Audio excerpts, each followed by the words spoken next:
शरत चंद्र चट्टोपाध्याय जी की कहानी बाल्य स्मृति। कथावाचक निर्मल मिश्र। अन्नप्राशन के समय जब मेरा नामकरण हुआ था तब मैं नहीं बन सका था, या फिर बाबा का ज्योतिष शास्त्र में विशेष दखल न था। किसी भी कारण से हो, मेरा नाम सुकुमार रखा गया। बहुत दिन न लगे, 2 ही 4 साल में बाबा समझ गए कि नाम के साथ मेरा कोई मेल नहीं खाता। अब मैं 12-13 वर्ष की बात कहता हूं। हालांकि मेरे आत्म परिचय की सब बातें कोई अच्छी तरह समझ नहीं सकेगा, फिर भी देखिए, हम गांव के रहने वाले हैं। बचपन से मैं वहीं रहता आया हूं। पिताजी पछाह में नौकरी करते थे। मेरा वहां बहुत कम जाना होता था, नहीं के बराबर। मैं दादी के पास गांव में ही रहा करता। घर में मेरे ऊधम की कोई सीमा न थी। एक वाक्य में कहा जाए तो यूं कहना चाहिए कि मैं एक छोटा सा रावण था। बूढ़े बाबा जब कहते थे, तू कैसा हो गया है, किसी की बात ही नहीं मानता, अब तेरे बाप को चिट्ठी लिखता हूं, तो मैं जरा हंसकर कहता, बाबा वे दिन अब लद गए, बाप की तो चलाई क्या, अब मैं बाप के बाप से भी नहीं डरता। और कहीं दादी मौजूद रहती तो फिर डरने ही क्यों लगा। बाबा को वे ही कहती, क्यों, कैसा जवाब मिला, और छेड़ोगे उसे। बाबा अगर नाराज होकर बाबूजी को चिट्ठी भी लिखते तो उसी वक्त उनकी अफीम की डिबिया छिपा देता। फिर जब उनसे चिट्ठी फड़वा कर फेंकवा न देता, तब तक अफीम की डिबिया न निकालता। इन सब उपद्रवों के डर से, खासकर नशे की तलब में खलल पड़ जाने से, फिर वे मुझसे कुछ नहीं कहते। मैं भी मौज करता। पर सभी सुखों की आखिर एक सीमा है। मेरे लिए भी वही हुआ। बाबा के चचेरे भाई गोविंद बाबू इलाहाबाद में नौकरी करते और वहीं रहते थे। अब वे पेंशन लेकर गांव में आकर रहने लगे। उनके नाती श्रीमान रजनीकांत भी बीए पास करके उनके साथ आए। मैं उन्हें मझले भैया कहता। पहले मुझसे विशेष परिचय नहीं था। वे इस तरफ बहुत कम आते थे और उनका मकान भी अलग था। कभी आते भी तो मेरी ओर ज्यादा ध्यान नहीं देते। कभी सामना हो जाता तो, क्यों रे, क्या करता है, क्या पढ़ता है, के सिवा और कुछ नहीं कहते। इस बार जो आए तो गांव में जमकर बैठे और मेरी ओर ज्यादा ध्यान देने लगे। 2-4 दिन की बातचीत से ही उन्होंने मुझे वश में कर लिया कि उन्हें देखते ही मुझे डर सा हो जाता, मुंह सूख जाता, छाती धड़कने लगती, जैसे मैंने कोई भारी कसूर किया हो और उसकी न जाने कितनी सजा मिलेगी। और उसमें तो कोई शक नहीं कि उन दिनों मुझसे अक्सर कसूर हुआ करता। हर वक्त कुछ न कुछ शरारत मुझसे होती ही रहती। 2-4 अकर्म, 2-4 उपद्रव करना मेरा नित्य का काम था। डरने पर भी भैया को मैं चाहता खूब था। भाई भाई को इतना मान सकता है, यह मुझे पहले नहीं मालूम था। वे भी मुझे खूब प्यार करते थे। उनके साथ भी मैं कितनी ही शरारतें, कितने ही हुजूर करता था, किंतु वे कुछ नहीं कहते थे। और कुछ कहते भी तो मैं समझता कि बड़े भैया ठहरे, थोड़ी देर बाद भूल जाएंगे, उन्हें याद थोड़े ही रहता है। अगर वे चाहते तो शायद मुझे सुधार सकते, पर उन्होंने कुछ भी नहीं किया। उनके गांव में आ जाने से मैं पहले की तरह स्वाधीन तो न रहा, पर फिर भी जैसा हूं, मजे में हूं। रोज बाबा की तमाकू पी जाता। बूढ़े बाबा बेचारे कभी खाट के सिरहाने, कभी तकिए की खोली के भीतर, कभी कहीं तमाकू छिपा रखते, पर बंदा ढूंढ ढांड कर निकाल ही लाता और पी जाता। खाता पीता मस्त रहता, मौज से कटती, कोई झंझट नहीं, बला नहीं। पढ़ना लिखना तो एक तरह से छोड़ ही दिया समझो। बाग में जाकर चिड़ियां मारता, गिलहरियां मारकर भून कर खाता, जंगल में जाकर गड्ढों में खरगोश ढूंढता फिरता। यही मेरा काम था। न किसी का कोई डर, न कोई फिक्र। पिताजी बक्सर में नौकरी करते थे। वहां से न मुझे वे देखने आते और न मारने आते। बाबा और दादी का हाल मैं पहले ही कह चुका हूं। एक वाक्य में यूं कहना चाहिए कि मैं मजे में था।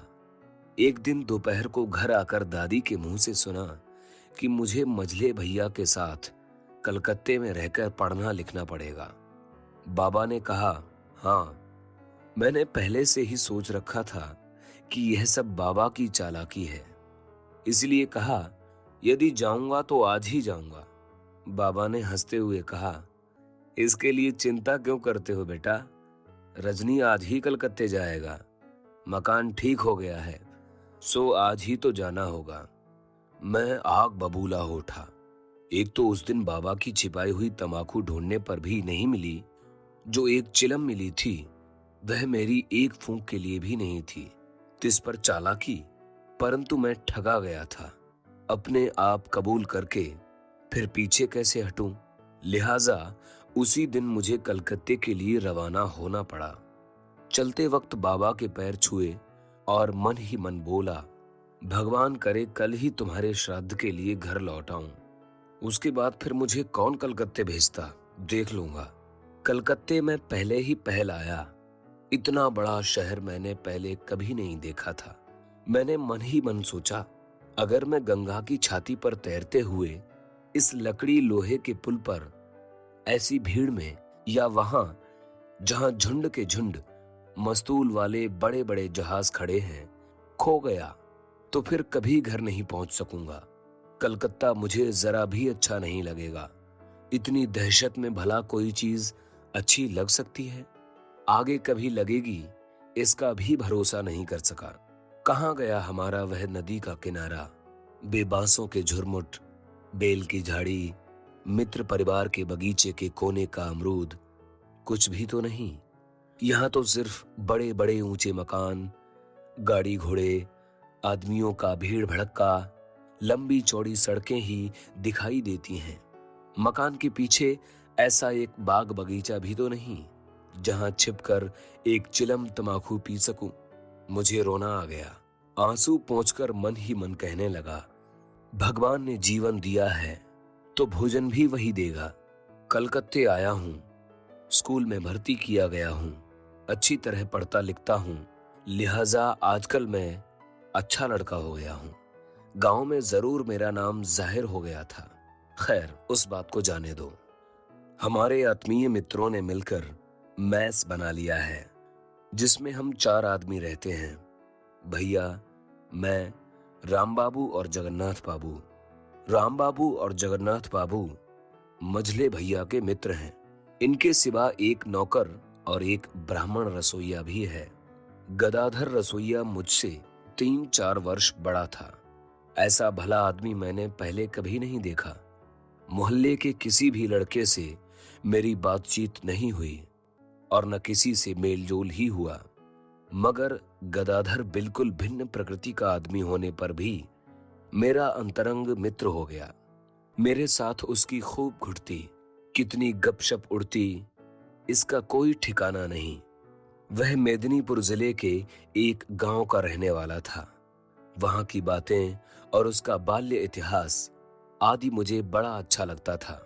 उसके गांव की बातें मैंने इतनी बार सुनी हैं कि मुझे अगर उसके गांव में आंखों पर पट्टी बांधकर अकेला छोड़ दिया जाए तो शायद मैं तमाम गांव में और उसके आसपास मजे में घूम फिर सकता हूं। रविवार को मैं उसके साथ किले के मैदान में घूमने जाया करता। शाम को रसोई घर में बैठकर ताश खेला करता। रोटी खाने के बाद चौक उठ जाने पर उसके छोटे हुक्के से दोनों मिलकर तमाकू भी पी लिया करते। सभी काम हम दोनों मिलकर एक साथ करते। मोहल्ले पड़ोस में और किसी से मेरी जान पहचान नहीं हुई। मेरा तो साथी संगी, यार दोस्त, मोची टोले का भूलो, केलो, खोका, खांदा, सब कुछ वही है। उसके मुंह से मैंने कभी बड़ी बात नहीं सुनी। झूठ मूठ ही सब उसका निरादर करते। इससे मेरा जी जलने लगता, पर वह अपनी जबान से कभी किसी को जवाब न देता, जैसे वास्तव में वह दोषी ही हो। सबको खिला पिलाकर सबसे पीछे जब वह रसोई घर के एक कोने में छिपकर छोटी सी पीतल की थाली में खाने बैठता तो मैं 1000 काम छोड़कर वहां पहुंच जाता। बेचारी की तकदीर ही ऐसी थी कि पीछे से उसके लिए कुछ बचता न था, और तो क्या, भात तक कम पड़ जाता। और किसी के खाने के समय मैं कभी उपस्थित नहीं रहा, परंतु ऐसा तो मैंने कभी नहीं देखा कि मुझे खाते वक्त कभी रोटी, दाल, भात, घी, तरकारी कम पड़ी हो। इससे मुझे बड़ा बुरा मालूम होता था। छोटेपन में मैंने अपनी दादी के मुंह से सुना है, वे मेरे लिए कहा करती थी, लड़का आधे पेट खाकर सूख के कांटा हो गया है, कैसे बचेगा। मगर मैं दादी कथित भरपेट कभी नहीं खा सकता था। सूख जाऊं चाहे कांटा हो जाऊं, मुझे आधे पेट खाना ही अच्छा लगता था। अब कलकत्ते आने के बाद समझा कि उस आधे पेट और इस आधे पेट में कितना अंतर है। इस बात का मुझे कभी अनुभव नहीं हुआ कि किसी को भरपेट खाना न मिले तो आंखों में आंसू आ जाते हैं। पहले मैंने न जाने कितनी बार बाबा की थाली में पानी डालकर उन्हें खाना नहीं दिया है। दादी के ऊपर कुत्ते के बच्चे को छोड़कर उन्हें नहाने धोने के लिए बाध्य किया है। फिर उनका खाना नहीं हुआ, मगर उनकी आंखों में आंसू कभी नहीं आए। दादी, बाबा, अपने घर के लोग, मेरे पूज्य जो मुझे खूब प्यार करते थे, उनके लिए मुझे कभी दुख नहीं हुआ, बल्कि जानबूझकर उन्हें आधा भूखा और बिल्कुल भूखा रखकर मुझे परम संतोष हुआ है।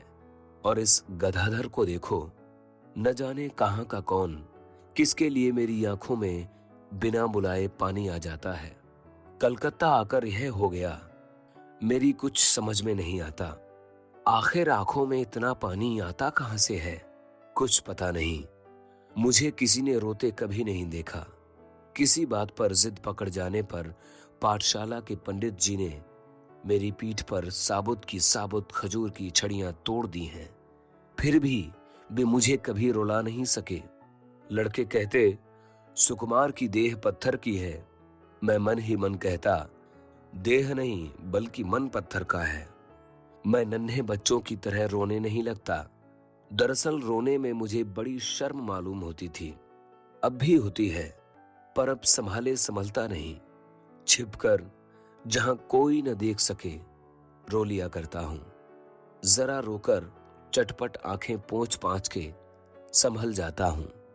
जब स्कूल जाता हूं तो रास्ते में सैकड़ों भिखारी भीख मांगते नजर आते हैं। किसी के हाथ नहीं, किसी के पैर नहीं है, कोई अंधा है।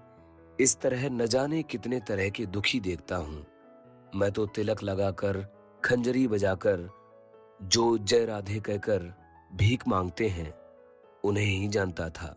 फिर भी ये भिखारी किस तरह के हैं, मैं भीतर ही भीतर बहुत ही दुखी होकर कहता, भगवान इन्हें मेरे गांव भेज दो। खैर, अभागे भिखारियों की बात जाने दो। अब मैं अपनी बात कहता हूं। देखते देखते आंखें इसकी आदी हो गई, पर मैं विद्यासागर नहीं बन सका। बीच बीच में हमारे देश की माता सरस्वती न जाने कहां से आकर मेरे कंधे पर सवार हो जाती। मैं नहीं कह सकता। उसकी आज्ञा से कभी कभी मैं ऐसा सत्कर्म कर डालता था कि जब भी मुझे उन सरस्वती जी से घृणा हो जाया करती है। डेरे पर किसका कौन सा अनिष्ट किया जा सकता है, रात दिन मैं इसी फिक्र में रहता। एक दिन की बात है, बाबू ने घंटे भर मेहनत करके अपनी धोती चुनकर रखी। वे शाम को घूमने जाएंगे। मैंने मौका पाकर उसे खोलकर सीधा करके रख दिया। शाम को आकर धोती की हालत देखते ही बेचारे तकदीर ठोककर बैठ गए। मैं फूला नहीं समाया। जगन्नाथ बाबू का ऑफिस जाने का समय हो गया। जल्दी जल्दी खा पी कर अच्छी तरह ऑफिस तक पहुंचना चाहते हैं। मैंने ठीक मौके से उसकी अचकन के बटन काटकर फेंक दिए। स्कूल जाने से पहले जरा झांक कर देखा गया। बेचारे चिल्लाकर रोने की तैयारी कर रहे हैं। मैं खुशी से रास्ते भर हंसता रहा। शाम को ऑफिस से लौटकर बोले, मेरे बटन कमबख्त गधाधर ने चुराकर बेच डाले हैं। निकाल दो नालायक को। जगन्नाथ बाबू के बटन हरण के मामले पर भैया और राम बाबू भीतर ही भीतर खूब हंसने लगे। भैया ने कहा, कितने तरह के चोर होते हैं, कोई ठीक है, पर बटन तोड़कर बेच खाने वाला चोर तो आज ही सुना। जगन्नाथ बाबू भैया की इस चुटकी से और भी आग बबूला हो गए। बोले, नालायक ने सवेरे नहीं लिए, शाम को नहीं लिए, रात को नहीं लिए, ठीक ऑफिस जाते वक्त। बदमाशी तो देखो, दुर्गति की हद कर दी। उन्हें एक काला फटा कुर्ता पहनकर ऑफिस जाना पड़ा। सब हंस पड़े। जगन्नाथ बाबू को भी हंसना पड़ा, पर मैं नहीं हंस सका। मुझे डर हो गया कहीं गदाधर को सचमुच ही न निकाल दें। वह बेचारा बिल्कुल निर्बोध है, शायद कुछ कहेगा भी नहीं, चुपचाप सार कसूर अपने ऊपर ले लेगा। अब मझले भैया शायद समझ गए कि किसने बटन लिए हैं। गरीब गदाधर पर कोई जुल्म नहीं किया गया, पर मैंने भी उस दिन से प्रतिज्ञा कर ली कि अब ऐसा काम कभी न करूंगा जिससे मेरे बदले दूसरे पर कोई आफत आवे। ऐसी प्रतिज्ञा मैंने पहले कभी नहीं की, और कभी करता भी या नहीं कह सकता। सिर्फ गदाधर के कारण ही मुझे अपने मार्ग से विचलित होना पड़ा। मुझे उसने मिट्टी कर दिया। किस तरह किसका चरित्र सुधर जाता है, इस बात को कोई नहीं कह सकता। पंडित जी, बाबा और भी कितने ही महाशयों के लाख कोशिश करने पर भी जिस बात की प्रतिज्ञा मैंने कभी नहीं की और न शायद करता, एक गदाधर महाराज का चेहरा देखकर उस बात की प्रतिज्ञा कर बैठा। उसके बाद इतने दिन बीत गए, इस बीच में कभी मेरी प्रतिज्ञा भंग हुई या नहीं, मैं नहीं कह सकता, मगर इतना जरूर है कि मैंने कभी जानबूझकर कोई प्रतिज्ञा भंग नहीं की। अब एक और आदमी की बात कहता हूं। वह था हम लोगों का नौकर रामा। रामा जाति का कायस्थ या ग्वाल, ऐसा ही कुछ था। कहाँ का रहने वाला था सो मैं भी नहीं कह सकता। उस जैसा फुर्तीला और होशियार नौकर मेरे देखने में नहीं आया। अगर फिर कभी उससे भेंट हो गई तो उसके गांव का पता जरूर पूछ लूंगा। सभी कामों में रामा चरखे की तरह घूमता रहता। अभी देखा कि रामा कपड़े धो रहा है, परंतु देखता हूं कि भैया नहाने बैठे हैं तो वह उनकी पीठ रगड़ रहा है। उसके बाद ही देखा कि पान लगाने में व्यस्त है। इस तरह वह हर वक्त दौड़ धूप करता रहता। भैया का वह फेवरेट बड़ा काम का प्यारा नौकर था, पर मुझे वह देखे न सुहाता। उस नालायक के लिए अक्सर मुझे भैया से खरी खोटी सुननी पड़ती। खासकर गदाधर को वह अक्सर तंग किया करता। मैं उससे बहुत चिढ़ गया था, मगर इससे क्या होता, वह ठहरा भैया का फेवरेट। राम बाबू भी उसे फूटी आंखों से न देख सकते थे। वे उसे रूज रंग सियार कहा करते थे। उस समय इस शब्द की व्याख्या वे खुद न कर सकते थे, मगर हम यह खूब समझते थे कि रामा दरअसल रूज है। उनके चिढ़ने के कारण थे। मुख्य कारण यह था कि रामा अपने को राम बाबू कहा करता था। भैया कभी कभी उसे राम बाबू कहकर पुकारा करते थे, मगर राम बाबू को यह सब अच्छा न लगता था। खैर, जाने दो इन व्यर्थ की बातों को। एक दिन शाम को भैया एक नया लैंप खरीद लाए। बहुत बढ़िया चीज थी, करीब 50-60 रुपए दाम होंगे। शाम को जब सब घूमने चले गए, तब मैंने गदाधर को बुलाकर उसे दिखाया। गदाधर ने ऐसी बत्ती कभी नहीं देखी थी।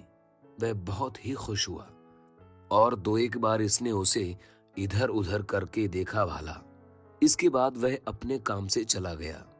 पर मेरी क्यूरियोसिटी शांत नहीं हुई। मैं उसकी चिमनी खोलकर देखना चाहता था कि कैसे खुलती है, देखूं कि उसके भीतर कैसी मशीन है। बहुत खोलकर हिलाया डुलाया, इधर उधर किया, घुमाने फिराने की कोशिश की, पर खोल न सका। बहुत ऑब्जर्वेशन के बाद मैंने देखा कि नीचे एक स्क्रू है, लिहाजा मैंने उसे घुमाया। घुमा ही रहा था कि चट से उसका नीचे का हिस्सा अलग हो गया और जल्दी में मैं उसे थाम न सका। नतीजा यह हुआ कि उसका शीशा टेबल के नीचे से गिरकर चकनाचूर हो गया। उस दिन बहुत रात बीते मैं घूमकर लौटा। घर आकर देखा वहां बड़ी हाय तौबा मची हुई है। गदाधर के चारों तरफ से घेर कर सब लोग बैठे हैं। गदाधर से जिरह की जा रही है। भैया खूब बिगड़ रहे हैं। गदाधर की आंखों से टप टप आंसू गिर रहे थे। वह कह रहा था, बाबूजी मैंने इसको जरा छुआ जरूर था पर तोड़ा नहीं। सुकुमार बाबू ने मुझे दिखाया, मैंने सिर्फ देखा। उसके बाद ये घूमने चले गए। मैं भी रसोई बनाने चला गया। किसी ने उसकी बात पर विश्वास नहीं किया। प्रमाणित हो गया कि उसी ने चिमनी तोड़ी है। उसकी तनख्वाह बाकी थी। उसमें से 3.5 रुपया कटकर नई चिमनी मंगाई गई। शाम को जब बत्ती जलाई गई तो सब बहुत खुश हुए। सिर्फ मेरी दोनों आंखें जलने लगीं। हर वक्त मन में यही ख्याल आने लगा, मानो मैंने उसकी माँ के 3.5 रुपए चुरा लिए। मुझसे वहां रहा नहीं गया। रो बिलख कर किसी तरह भैया को राजी करके मैं गांव पहुंच गया। सोचा था दादी से रुपए लाकर चुपके से 3.5 की जगह 7 रुपए गदाधर को दे दूंगा। मेरे पास उस वक्त रुपए बिल्कुल न थे। सब रुपए भैया के पास थे। इसीलिए रुपयों के लिए मुझे देश आना पड़ा। सोचा था कि 1 दिन से अधिक नहीं ठहरूंगा, मगर 7-8 दिन वहां बीत ही गए। 7-8 दिन बाद फिर कलकत्ते पहुंचा। मकान में पैर रखते ही पुकारा, गदा, पर किसी ने जवाब नहीं दिया। फिर बुलाया, गदाधर महाराज। अब की बार भी जवाब नदारद। फिर कहा, गदा, कि रामाचरण ने आकर कहा, छोटे बाबू अभी आ रहे हैं क्या? हाँ, अभी चला ही आ रहा हूं। महाराज कहाँ है? महाराज तो नहीं है। कहाँ गया है? बाबू ने उसे निकाल दिया। निकाल दिया? क्यों? चोरी की थी इसलिए। पहले बात मेरी ठीक से समझ में नहीं आई। इसी से कुछ देर तक मैं रामा का मुंह देखता रहा। रामा मेरे मन का भाव ताड़ गया। जरा मुस्कुराकर बोला, छोटे बाबू, आप ताज्जुब कर रहे हैं, मगर उसे आप लोग पहचानते न थे, इसी से इतना चाहते थे। वह छुपा रुस्तम था बाबू। उस भीगी बिल्ली को मैं ही अच्छी तरह जानता था। किस तरह छिपा रुस्तम था और क्यों मैं उस भीगी बिल्ली को नहीं पहचान सका, यह मेरी समझ में कुछ न आया। मैंने पूछा, किसके रुपए चुराए थे उसने? बड़े बाबू के। कहाँ थे रुपए? कोट की जेब में। कितने थे? 4 रुपए। देखा किसने था?